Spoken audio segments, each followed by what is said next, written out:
ಈಗ ಹೈಕಮಾಂಡ್ನವರು ನನಗೆ ರಾಜ್ಯಸಭಾಕ್ಕೆ ಹೋಗಿ ಅಂತ ಹೇಳಿದ್ರು. ರಾಜ್ಯಸಭಾಕ್ಕೆ ಹೋಗಿ ಅಂತ ಹೇಳಿದ್ರು.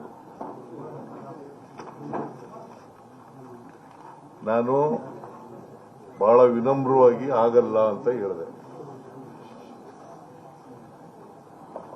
ನಾನು ರಾಷ್ಟ್ರ ರಾಜಕಾರಣದಲ್ಲಿ ನನಗೆ ಆಸಕ್ತಿ ಇಲ್ಲ, ರಾಜ್ಯ ರಾಜಕಾರಣದಲ್ಲೇ ಇರ್ತೀನಿ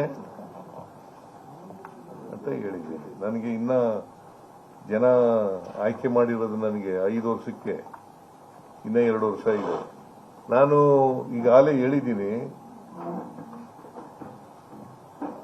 I will continue in active politics.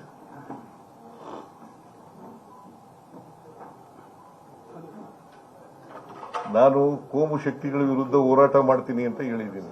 ರಾಜಕೀಯ ಪಾತ್ರ